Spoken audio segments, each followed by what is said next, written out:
Imagine the epic story of human existence in Britain just got 500,000 years older. Yup, footprints recently found along the East Coast now dates it back 900,000 years instead of 450,000 years as previously thought. And hippos roamed in Trafalgar Square. Lions and rhinos stalked the countryside, often when humans were driven out by dramatic climate change in the 10 ice ages that have swept this land.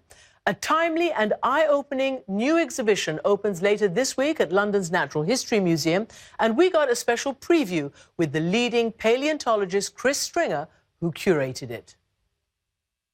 This is it, the Big Freeze. There's the size of that huge ice sheet, covered most of Britain 450,000 years ago. So we're now in the Ice Age, yep, one of them. Maximum cold stage. At times, Britain was warmer than the present day. It was like the Mediterranean. And at other times, extremely cold, extremely dry. As you can see, an environment where there were mammoths living on these cold steppes. Sometimes too cold for humans, at other times people were here alongside those mammoths. Here you've got an amazing replica of an early Homo sapiens, right? That's right, yes. That's us. That's us. So this is a member of our species reconstructed from over 30,000 years ago. So one of the really early modern human Europeans, and here he is based on material from Wales and from the Czech Republic, but a skeleton built up here very accurately to show the shape of the body. Modern humans came into Britain about 40,000 years ago. So he's one of the earliest people into Britain. But of course, even these groups couldn't keep their occupation here. 25,000 years ago, the peak of the last ice age, it looks like everyone in Britain died out.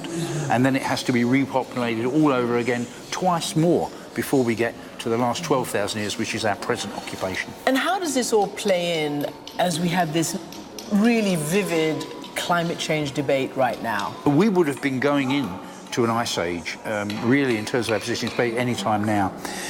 Because we're burning all these fossil fuels and putting greenhouse gases into the atmosphere, we are stopping that happening. We're dampening it, but the danger is that we're sending the climate in the other direction to another extreme, which will be warmer than anything we've seen in human history. And this is the Neanderthal. Yes. Which climate change was part of what made him extinct.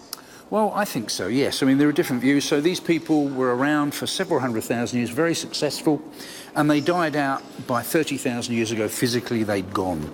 Now, we know they hadn't completely died out because a little bit of their DNA lives on in many of us today because there was a bit of interbreeding. But physically, they disappeared by 30,000 years ago, and we've been arguing about why for over 100 years. Partly, it was the arrival of modern humans who were competing with them for resources, but also at the same time, the climate of the Earth was fluctuating every few thousand years, very dramatically, from relatively warm to freezing cold. And let's walk into these other rooms, because what's incredible is the notion of hippopotamuses in the centre of London. So in Trafalgar Square, on the south side of Trafalgar Square, if you dig in the foundations of the buildings, you will find the remains of animals from 120,000 years ago, where the climate was even warmer than the present day, maybe 1 degree warmer in the summer. Amazing. It's an amazing story. The epic struggle of the human experience. Absolutely, yes. And here we've got it in Britain for nearly 1 million years.